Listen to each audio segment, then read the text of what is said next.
So welcome everybody to our final club meeting of this semester. As I said, this is our last club meeting. So we have some exciting updates regarding a few opportunities to get involved in rural advocacy later this month. And hopefully we can, as we all said, finish this semester strong. So,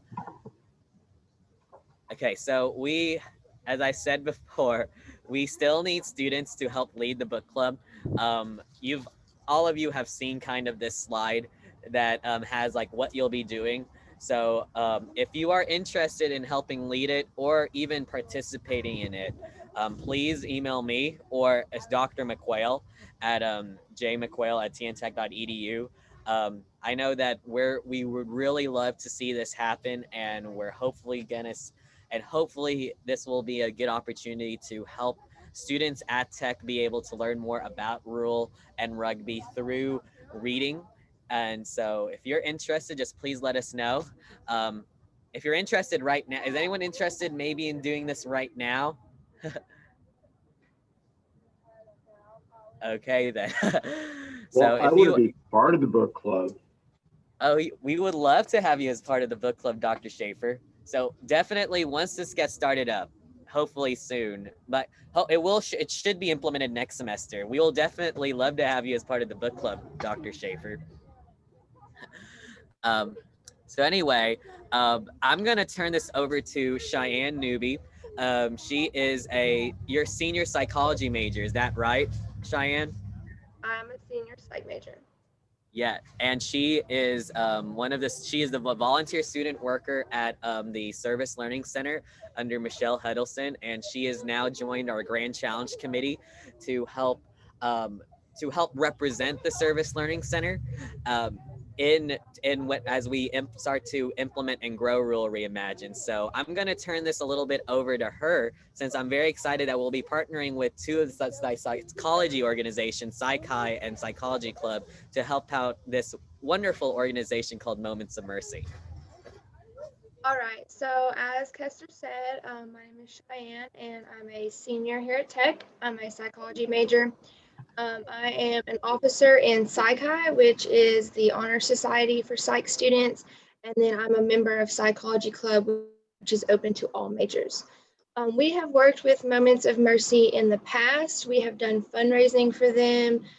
We have went to their group meetings, and really the main coordinator, Misty, what she's looking for from the tech community right now is just social support, peer support, to let the people that are in Moments of Mercy know that we are here for them. So I don't know if Kester has other slides on this. There we go. So November 19th, we are doing a table in the plaza from 10 a.m. until 2 p.m. And we do need volunteers for this. We are going to have cutout hearts on the table where people can come by and they can leave words of encouragement. We did this in February and it was a huge success. I think we had over 150 cards that were turned in. And so these get given to the men and women of Moments of Mercy directly, and they just really appreciate it. It just really makes their day and lets them know that we're all here for them. My email is on this slide. Please feel free to reach out to me with any questions or concerns. We should have a sign-up sheet coming your way. So if y'all are interested in volunteering on that Thursday, we would love that. Misty will be there. Kester hopefully will be there. I'll be there. We're going to have informative flyers about Rural Reimagined and Moments of Mercy, so we can just really try and get the whole tech community involved.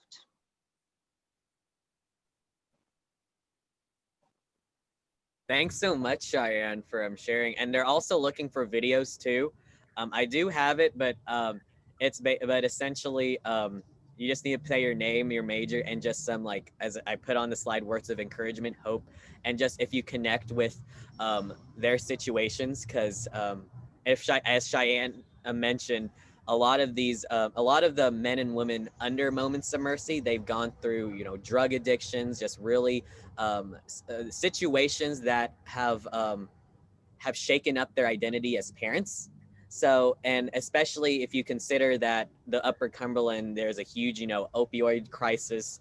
A lot of people in the rural area of the Upper Cumberland don't have the support, um, don't have as much support. So, an organization like Moments of Mercy is doing amazing things to help provide this support to help help these parents reclaim their identities. So, we would love to have you all help.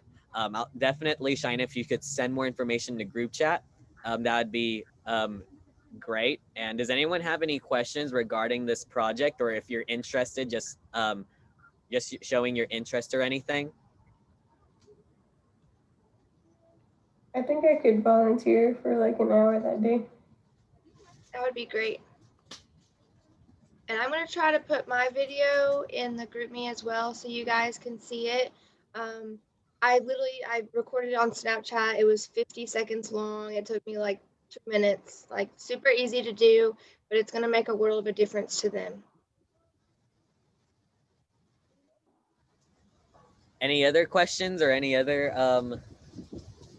any other people who could volunteer for? Because I know I could probably be there for an hour in the morning. So I could volunteer. This is Dr. Taylor. I could volunteer here because I'm a major in psychology, and actually I'm a member of a psychi when I was a student, so I can do that. So I would like to volunteer if you, and I can get some more probably more video that we can help out if that's what you needed. Did you hear me? yes, Yeah. great. Thank you, Dr. Taylor. And definitely, you would definitely, Cheyenne, please connect with Dr. Taylor, because she is an amazing resource and asset, and she's here to help students like you, since she's gone through all of this. So thanks so much for your time, Dr. Taylor. Yeah, I major in psychology. I major in psychology. This is my my line. I am a psychology major, and I'm actually a doctor in psychology. And I'm in a psychi. I'm a member of a psychi. So I can help a lot you guys. So if anything that I could help out, please let me know. I would like to help. That's perfect. If you want to drop your email in the chat, I can reach out to you directly. All right. Thank you. So if anyone else have any other questions or anything before we move on to the next couple of slides? No questions, but I would be interested in helping with that as well, like if I can, because I'm also studying psychology. So thanks, Sarah. And that's very crazy. We do have quite a few psychology majors here, so which is awesome. So thank you all for your. Anyone else? Well, moving on. So we do have another internship opportunity. Brandon's not here, but so Brandon is one of our members of our club, and he is he's very impressive person. He has started his own startup, and part of his company is based. He needs interns for his own startup company, and so I'm sure I could share this more in the chat, but he's essentially looking for interns who are engineering majors, education who would like to tutor, and people in business management. Since I know that part of his club, I mean part of his not club or startup is to go out and help tutor rural students in STEM education. So if you are interested, feel free to reach out to Brandon. And I know we're in the process of trying to plan some sort of STEM. He's trying to plan some sort of STEM event at a local school. So definitely we'll keep you all posted on that. So, and so another thing is, I know you've heard me say this a lot of times, but the Stonecom radio interview, it's going to happen this month. I actually saw Dr. Baker just last Friday. And so she's planning on, so we already have a few students, but if you're still interested, please reach out to me. Please let me know so that way I could send your contact information to Dr. Baker, Dr. Julie C. Baker in the College of Education. So that way you can, and basically you'll go into the studio at Stonecom, and it's like an education PSA that, you know, spotlights about the impact of rural educators and what we're doing in the club. So anyone who hasn't signed up yet, interested in taking part of this, it will probably be sometime later this month, maybe in the afternoon or something like that.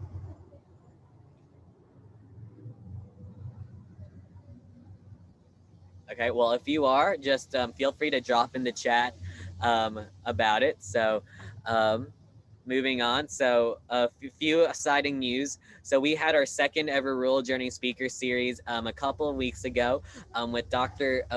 Catherine Jones and Mrs. Casey Garrison of Capshaw Elementary School and Prescott South Elementary School.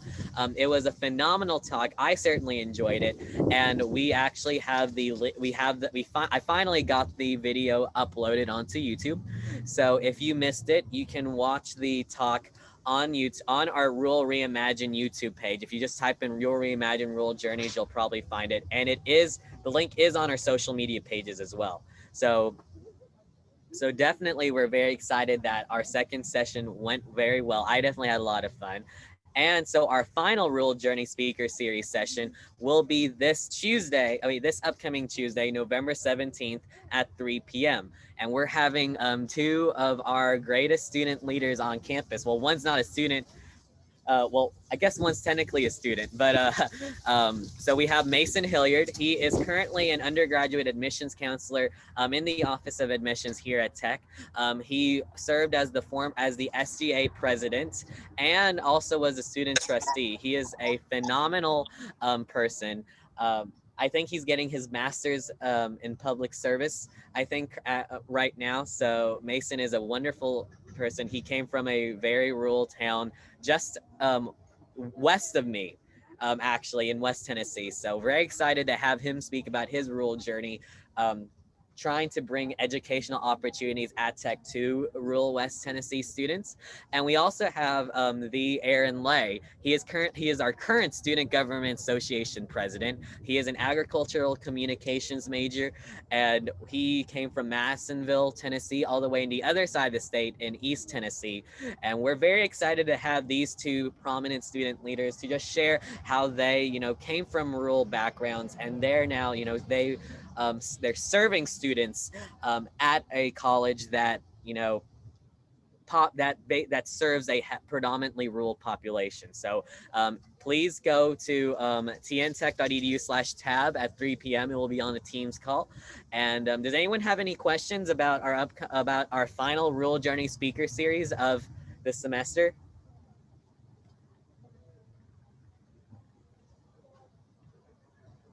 Okay, so and thanks, Dawson, for wanting to do the radio interview. I just saw your chat, so I'll send Dr. Baker your information. And so and letting y'all know that we will be continuing this speaker series throughout next semester as well. We'll have this about 3 or 4 times. So we're brainstorming. We're trying to brainstorm rural advocates within the Cookeville and Upper Cumberland community, as well as students here and faculty here at Tech. So if you have any ideas or anyone that you know has a great story that needs to be shared, please let us know. And certainly we'll keep you updated as this speaker series begins to grow. So we hope to see you all next Tuesday, November 17th at 3 p.m. on our speaker series. So just some final things. So if you are not on our email list or our group me, please drop in the chat either. Please private message me if you are not, or chat that you are not on our email list or in our group chat. We do have a group me set up so that way it's more instant and faster communication, since emails can get easily lost in your inbox. So and if you haven't already, please follow us on Rural on Facebook and Instagram. We are at TN RRC and at TN Rural Reimagined. At TN RRC, mainly is our club Instagram with all our club updates, all our news and events. And if you have anything you'd like to share that you've been working on, any projects or anything, please let us know. So because we would love to share to the world what our members have been doing to help serve rural areas. And we also have the Rural Reimagined as a whole Instagram at TN Rural Reimagined. So does anyone have any questions before we move on to our guest speaker? Any questions or updates or news about our upcoming events or projects or anything?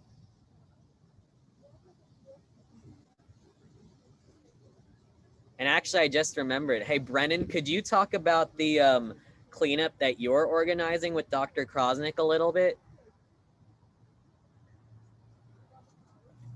Right, I was just thinking about that. So this Saturday for Dr. Krosnick, I'm trying to get a group of students together to just help her clean up her greenhouses. It's nothing like complex, anyone who's willing to help, we'd love to have come.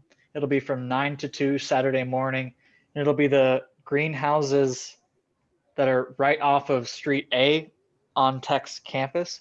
So I'll put my email in the chat. If you're interested in helping, please just shoot me an email and that would be great. The only thing that you need to do is just bring clothes that wouldn't be a problem to get dirty. But that aside, it's completely open. It's not difficult, and we'll just take whatever help we can get. So thanks. Thanks so much, Brennan. And also, I see we have here Austin Sanders. I had a great meeting with him. Could you introduce yourself, Austin, and a little bit about what you're doing and about what you're doing, especially with Seed Fork and what they do, so that way our members know about the great opportunities to serve through Seed Fork? Yeah, so I can talk a little bit. I'm Austin Sanders. I'm an agricultural student in horticulture here at Tech. And I, along with Dr. Earhart, who is senior faculty member in ag department, he and another guy in the community, Rodney Lallo, are pretty involved with this. Rodney's actually the president of this nonprofit Seed Fork of the Highlands. So it's kind of might help if I take off my mask. It's it's kind of like an organization that tries to connect and build people and community to food from like the seed to the fork. So it involves maintaining community gardens and teaching people how food is grown and what to do with it there. And then we also host events like catered dinner events where we plan out meals and source things locally and involve like the local restaurants and people that way in the community. So part of my goal with them and part of I guess they technically call me like an intern with them. So my job is to maintain a couple of the gardens and kind of really get them started because this is really the first big year for Seed Fork, I guess. They've done events in the past, but we're really starting to grow with everything. So what I do is have like a general garden plan and make sure we have somebody over there who can plant things and organize this whole garden. And I do a lot of outreach and teach to the they have a program there. It's a nationwide program called Teens Need Teaching, TNT for short. I think it's an AmeriCorps sponsored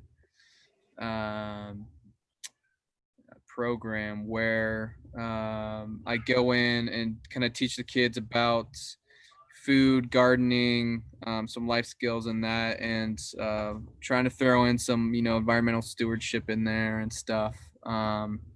So yeah, so I'm basically, it's a little bit of community outreach, hands-on stuff with, our younger generation and how to foster exploration into that, and also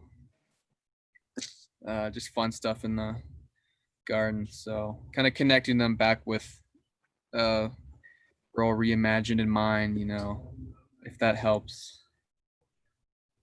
Yes, yeah. definitely. And thanks so much, Austin, for sharing. And if anyone is interested in, interested in what Seedfork does, Austin is a great contact. And Yeah, hopefully, email. Do you want me to put my email? sure. Put Yes, email in the chat. definitely. And certainly, we hope that in the future we'll work with Seedfork on maybe a potential project or event. So we'll definitely keep you all posted. So.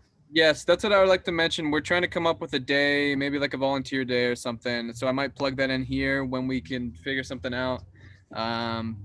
It's hard to find the time. We really need, once we get more stuff set up, especially next semester, we'll need more volunteers and stuff because there's a lot going on and there's only so much me and Rodney can get to. It's pretty much down to just the two of us right now. So yeah, so good deal. Thank you guys. Thank you.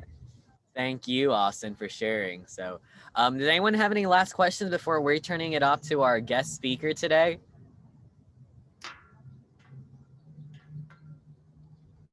Alrighty then. So, thanks so much to Brennan and to Austin and to Cheyenne for sharing all these opportunities to serve. Definitely, if you have the time or are interested, please let them or us know. That about if you're interested in volunteering or helping out. We would love to see you. We would love to see you all at the helping out Moments of Mercy and Seedfork and Dr. Krosnick. So I'm going to turn this over to our guest speaker. So today we have Dr. Jeff Schaeffer, the director of the Water Center here at Tech. If you don't know where the Water Center is on the first floor of Prescott, if I'm correct. Correct me if I'm wrong, Dr. Schaeffer, but I'm going to turn it over. I'm going to stop sharing my screen, and Dr. Schaeffer, just take it away and just essentially just share, basically your story of how you got, what you do, how you got here to Tech, what you like, just because the goal of, having our speakers is to essentially just share with them the opportunities, that you have to get involved, and hopefully someone here is interested in maybe working at the Water Center. So. Wow. So you were almost correct. Oh. Our headquarters is in Southwest Hall. Okay. We have a little group of offices over there. So you were within about 300 feet. And we do have laboratories in Prescott Hall, but they're up on the 4th floor. So you had just a minuscule horizontal locational error and a very slight vertical error. But that's not bad considering geography. So yeah, I am Dr. Schaeffer, but Jeff to everyone, really. And now that I've been here a full year, it's safe to tell the story of how I really came to Tennessee Tech. So I had worked with a number of our faculty members over the years when I was a biologist at the United States Geological Survey in Ann Arbor, Michigan. And folks that I knew here at Tech invited me down for a departmental seminar. So I came down, I got a tour of the campus, and they set up some visits with faculty members. And one of the first people I met was Dr. Justin Murdoch. And he introduced himself as the interim director of the Water Center, all right? And my question was, what's up with the interim? And he said, well, I'm just doing it temporarily until we can find a new director. And I said, well, are you going to apply for it? And he said, are you nuts? And he said, do you want to see the Water Center? And I was like, yeah. So got a tour of the Water Center, met the folks.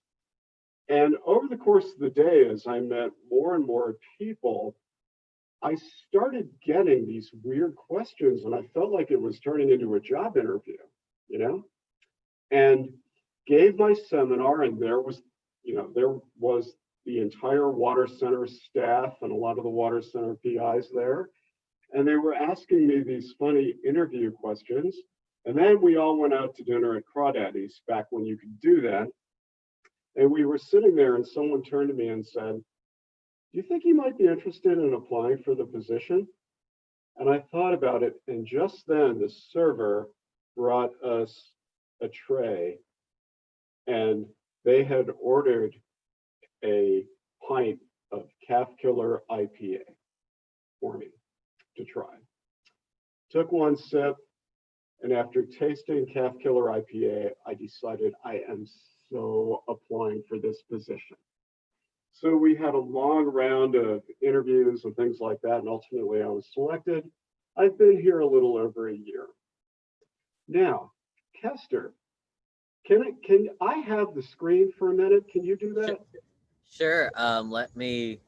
Can you share your screen now, or do I need to give you, or maybe Dr. Blair has to give you permission, I think. I think I just fixed it. Should say multiple participants can share simultaneously now. There we go. What are you Great. seeing? A beautiful map. Are you seeing a map of Tennessee?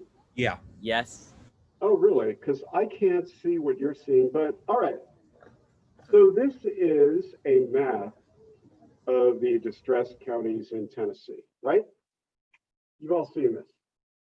And Rural Reimagined is interested in all rural areas of Tennessee, but especially in our distressed counties, where one of the goals is to create sustainable development to improve their economy. So the very first time I saw this map, I saw something very different. I saw something completely different. Do you know what I see when I look at this map? It looks like a distribution map of some of the rarest fishes in the world. All right? Take a look at this area up here, Fentress, Scott, and Morgan County. Can you see me moving my mouse around that area? And now, take a look at these guys. Wish I could expand the photo. Does that look like it was taken from a coral reef or what?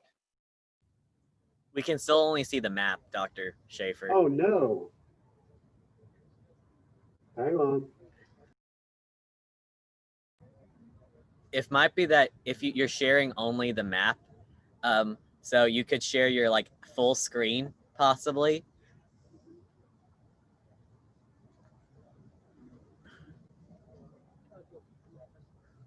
I'll stop sharing that.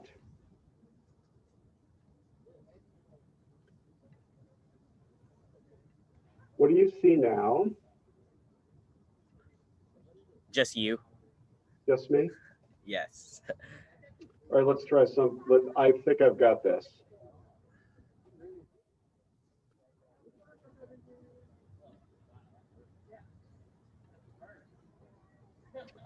And I'm working on it. Oh gosh.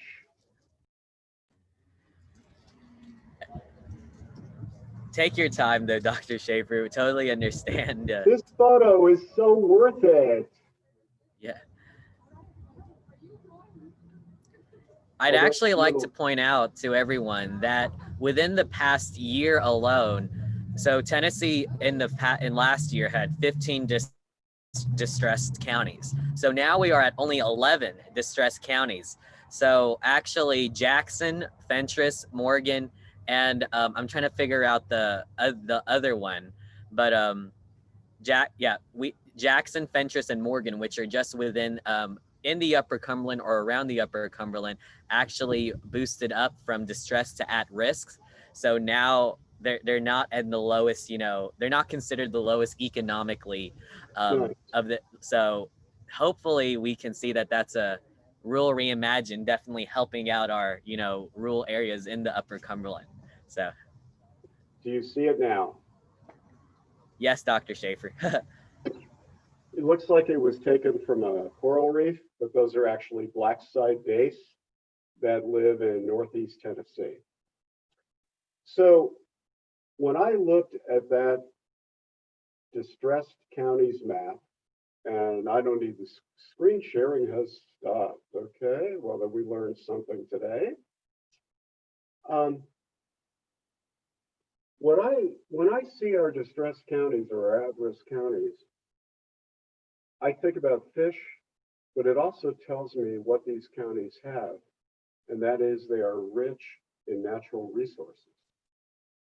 And then I also became dialed in with some groups like Defenders of Wildlife, U.S. Fish and Wildlife Service, the Natural Resources Conservation Service.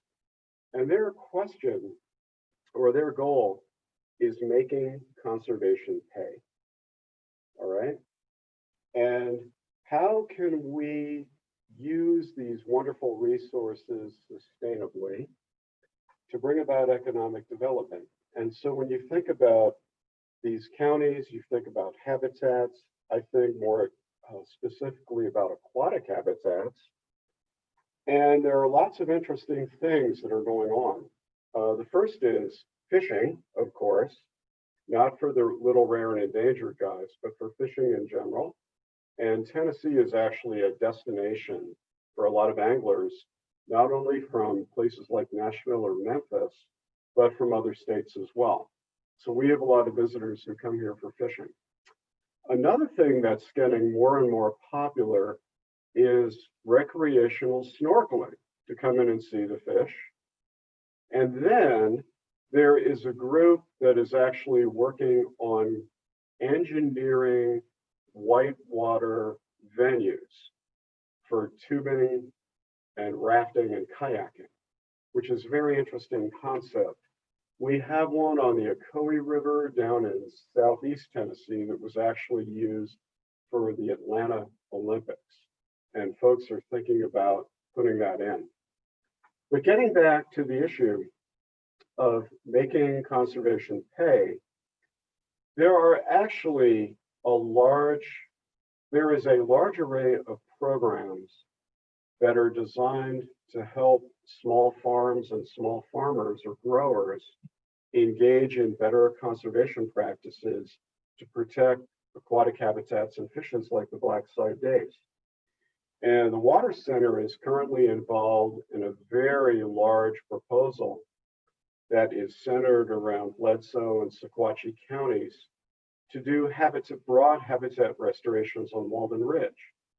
Now, the problem is, or traditionally, whenever these large federal grants become available, who takes advantage of them?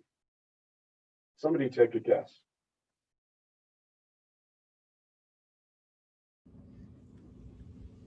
Well, it's the larger farms that actually already have quite a few resources. And what we need is those federal resources delivered to the underserved small growers.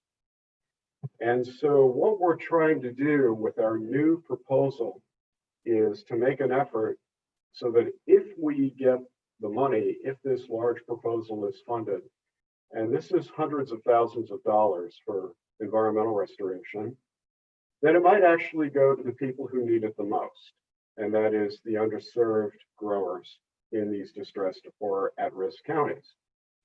So how exactly do you do that? And the sociological problem is that for whatever, we don't know exactly why, but small growers don't seem to be as connected with the environmental sustainability conservation networks that exist out there. And one of the requests that's been put in is could Tennessee Tech somehow help us connect so the right people get the right amount of money to do conservation in the right places where it's really needed. And so I've been reaching out to folks through Rural Reimagined and also through the Tennessee Rural Development Group. And we actually have some interesting ideas. It turns out that there's a very small but well-connected NRCS, that's the Natural Resources Conservation Service office down in Pikeville. That's right in the heart of the area where we hope to bring about these environmental restorations. And they think that they could, excuse me, they think that they could organize a well-publicized workshop that might get some of these folks to the table for the critical conversations that haven't taken place. And there are a couple ways we could do this, but I see an opportunity for the students in the Rural Reimagined Club to take part or actually run this workshop. I think they would much rather meet you than me, you know? And the trick is, the goal is to establish the connection with the underserved growers and get them aware and interested in the fact that there is money available for conservation. And the other thing that we don't know is why they don't connect with us. That's a complete mystery. And when I heard there is some psychology and sociology folks here on the call, I'm beginning to think that you guys might have the ability to try and get some data to answer that question. So it really is a research opportunity and also an education and outreach opportunity. This is actually something where I'm really fishing in the dark, because traditionally the Water Center has been a research center only. Over the past year, we've expanded our role with science synthesis and science communication, but that's actually a brand new thing for us.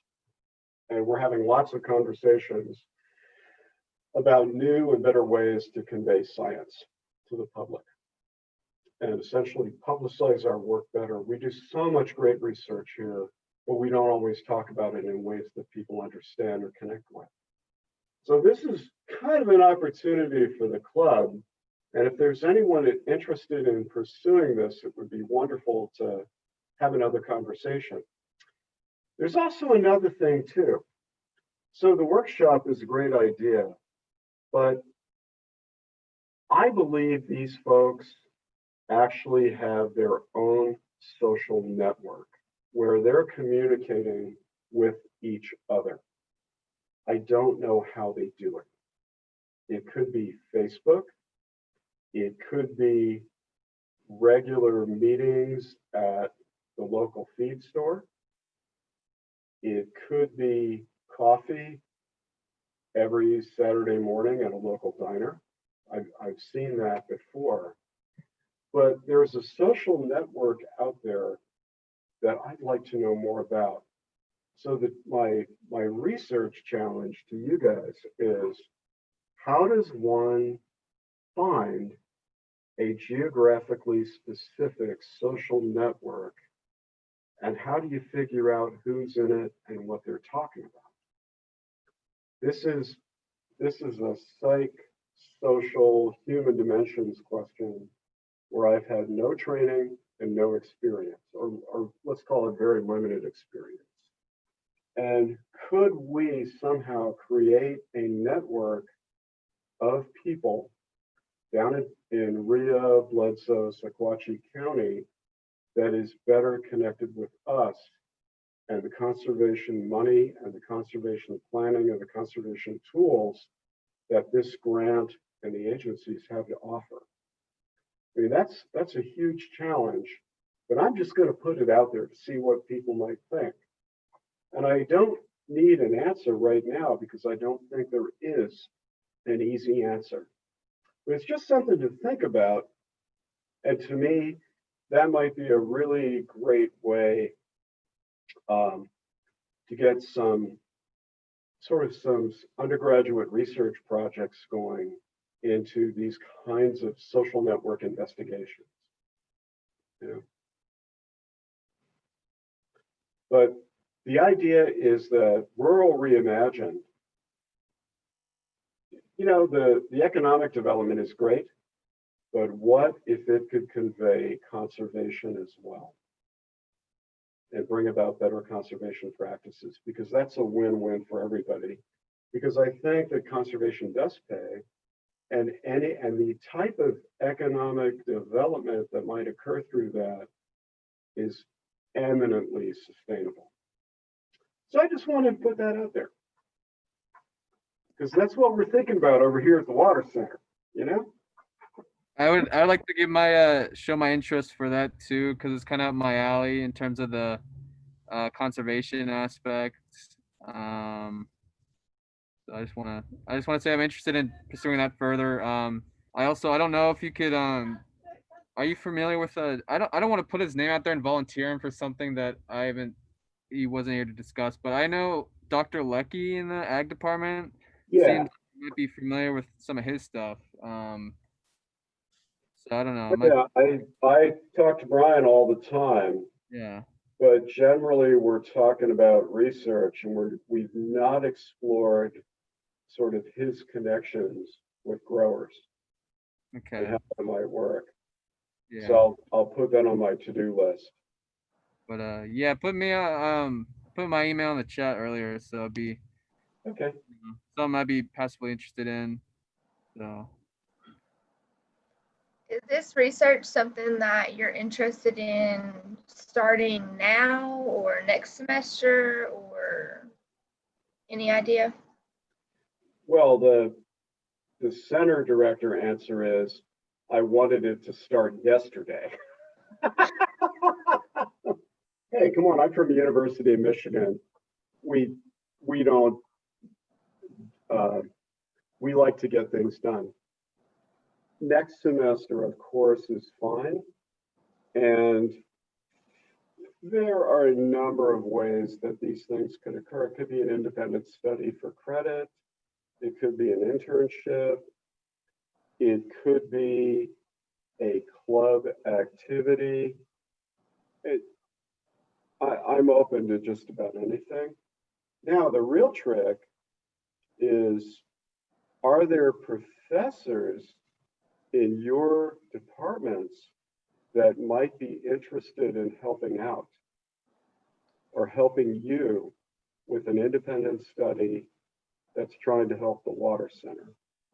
And yeah. So as a current senior, I already have a research study that I have had to come up with and do for this semester. So I have direct contact with Dr. Matthew Zagemny. He does a lot of research around the world. He does a lot for the children in the dorms. He's a very varied man, he does stuff everywhere. He would certainly help me with any data or analytics that needed to be done. Dr. Derek Edwards is a farmer himself, so I would imagine that he would have some ties to caring for the environment and conservation. But really, the psych department is super helpful, and I promise you that if I went to them and said, this is what we're trying to do, can you help us, that they would be on board completely. Yeah, this is one where I'll profess ignorance. I mean, for example, what we really need are data. And to get data, you have to talk to people. And to talk to people and get data, there are quite a few protocols one needs to follow, to protect privacy. There's a right way to do it. There's a process. I don't know much about that process. I did do the training, but I've never actually moved a proposal forward through that process. So here's kind of a sidebar. So historically, the water center, if you wanted to call us an isolated little think tank on campus, you wouldn't be wrong. And we were just not well connected with the rest of the university. When I first got here, I had to go all over campus signing stuff, all right? And getting keys and paperwork. Everywhere I went, I would introduce myself as the new water center director. 90% of the folks that I met said, "What's the water center?" Do you think we might have a problem here? And then 5% thought that I was a swim team coach. And the other 5% thought that I ran the facilities part of drinking water or wastewater treatment. All right. we were not connected. There were a few research faculty that we work with regularly, but we would love to have broader connections with many, many more faculty. And the Water Center is actually really a good place to do research. We're very supportive. We administer grants. We help with proposals, and it's a win-win. So I'm always interested in getting more connections with more faculty, simply because being an isolated think tank on campus that does a couple things was just not, that's not the way to have a good program, you know? And we were connected with graduate students, but not as many as I wanted. And we were not very connected with undergraduates at all. We were not doing much to help students have a better experience during their time at Tennessee Tech. We were just lame. And we're trying to be better. And setting aside a little bit of time to talk to students like we're doing today is just part of our plan, part of our path forward to be a better center. I just want to pitch it out there. Austin, is there any way, I know that the Water Center is focused on research and, now you're expanding slowly towards outreach. Is there any way that maybe Seed Fork and the Water Center could potentially partner up on something in the future? I don't know what it would look like, but could that idea be entertained maybe? Well, I would like to entertain that idea. Yeah, we'll have to see. I'll talk it over with Earhart and Rodney. Do you know Dr. Earhart too, Dr. Schaeffer? I do not. I don't know Dr. Earhart yet. He's in ag. He's like a few doors down from Dr. Lucky's door. Going towards like the stairwell there. We could talk about something that I don't know if the demand is there yet. I'm pretty much the only Seed Fork intern right now, so we'd like to expand and get some more people. So it'd be something I'm interested in, and it'd be something that we could pass it by them and see if we could do something about that. So I know that yeah, if that helps. So we have a nascent connection with Seed Fork. And one of our research focus areas is that food, water, energy connection.